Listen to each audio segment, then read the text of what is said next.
Mystery on a moonless night. Headlights from a truck pierce the dark California sky. Driving into a walnut orchard. It doesn't make sense. A random act. It's Aly Yeoman's truck, stuck in the mud. But where is Aly? Aly has just vanished into thin air. The beautiful 20-year-old college student, gone. Where is she? Her family desperate to find her. In my heart of hearts, I think she's out there somewhere. Her father, Daniel, too distraught to talk. He's taken it extremely. Does this surveillance video hold clues to her disappearance? And who is the mystery man seen with her just before she vanished? A man her mother, Paula, never heard of until now. I didn't know about him, and I didn't even know that he even existed. He's old enough to be her father. She was named Alicia, but everyone called her Aly, as her Aunt Martine tells our Melissa McCarty. What kind of girl is Aly? Aly is a 20-year-old that really looks 16 and wears makeup to look 20 years old. A very sweet, gullible, beautiful girl, and stubborn. Aly works 2 jobs at both Starbucks and McDonald's, all while attending college. She wanted to be a nurse. What about nursing is her passion? She loves making sure people are happy, and I think she wants to put that effort into doing that for others. And her other passion, riding quad bikes on her grandfather's farm. We're the dynamic duo of the Yeomans. The farm in Gridley, California, about 60 miles north of Sacramento, was a playground for Aly and her cousin Melanie. And I remember Aly would just go way too fast, and it would freak me out, and I'd find her doing donuts everywhere, and I don't know, it's really tough to talk about past tense, you know, because you just want... You want answers. Yeah. Answers that could be found by tracing Aly's last steps. On the night she disappeared, Aly met a man for dinner, a 37-year-old man. Do you know of the person she was last seen with? I do not personally know of him, but I... Not your crowd, wasn't your friends? No. Okay. Oh, God, no. No. He came out of nowhere, I feel like. It just seemed so random that night. Mm-hmm. You mean random that she would be having dinner with him random? I mean, yes. Just that, everything that happened that night was very strange. Aly and the man were seen eating at this Indian restaurant in Yuba City. Then they reportedly went to his house, and joined by other partiers, she drank some wine and then later headed home. But Aly apparently took the back roads to get there. Her ex-boyfriend, Leo Altamonte, tells our Sacramento affiliate KTXL she often does that when she's been drinking. She didn't want to get caught by the cops and have put on more problems than she already has, probably. So she wanted to take the back roads to be safe. When she doesn't show up for work the next morning, a frantic search is underway. They find her truck stuck in the mud in the middle of this walnut orchard. Investigators see a single set of footprints leaving a trail from her truck. There were items left in the vehicle that you would think someone would take with them. I'll say that. Surveillance video from a nearby farm shows Aly's truck driving up to and around a gate leading into the orchard. Aly or someone in her truck. We just know her truck was driving down this way, right? It ended up here? That's correct. Sutter County Sheriff's Lieutenant Dan Butler took us to the exact spot where Aly's truck was found. How did it get to this location? Well, that's a matter of speculation. We can tell up into the levee here at approximately 22:55 hours. She's seen approaching the levee in surveillance at a high rate of speed. And then she drives around a gate, or whomever is in the truck drives around a gate. But at this location, it wasn't enough water for her to say, fall in and get swept away. No, absolutely not. Okay, so absolutely that's not. ruled out. Look at this aerial view shot by KTXL's drone. You can see tire tracks where Aly got stuck in the mud. And just a few feet away on the levee, Aly's cell phone. It was right where we're standing. Her cell phone was here? Her cell phone was here on the levee. I don't know if it was placed for us to find or if it was dropped by her. I don't know. Okay.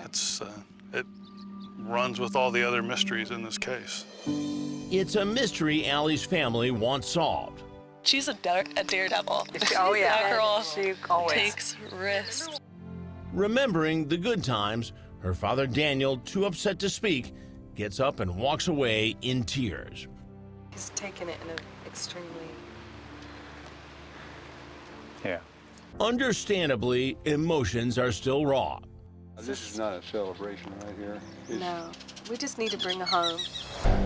Aly Yeoman has been missing for 5 weeks, and no one is more upset than her father Daniel.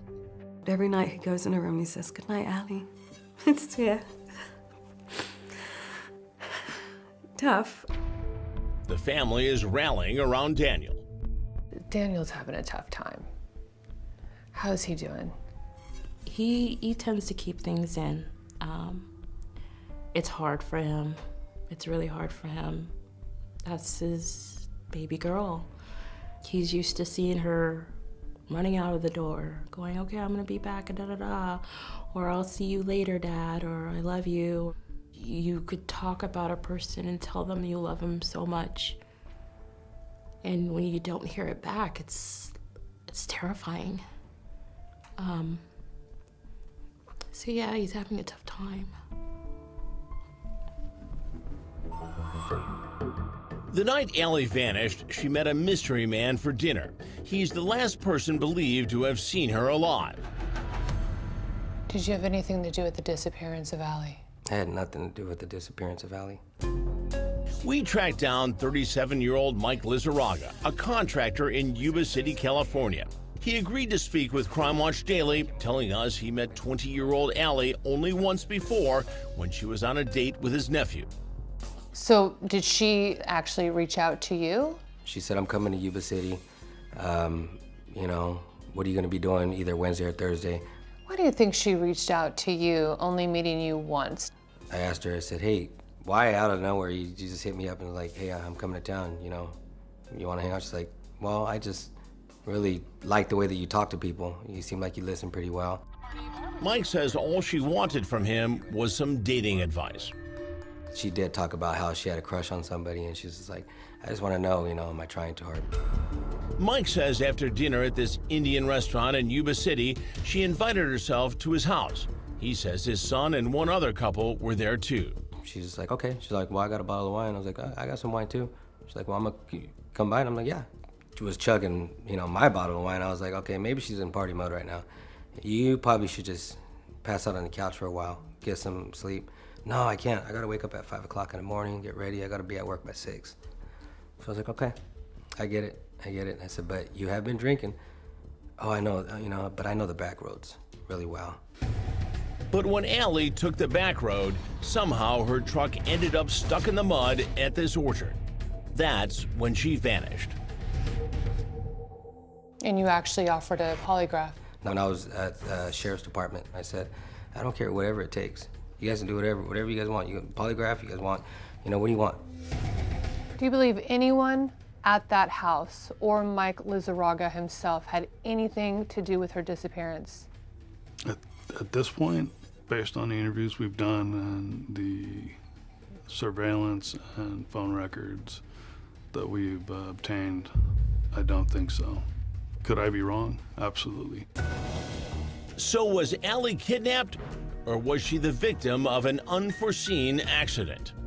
There's not a second that don't go by that I don't think about Aly and wonder what the heck happened. You know, maybe if I just would have hit her keys, but who's to say she wasn't gonna get picked up by somebody?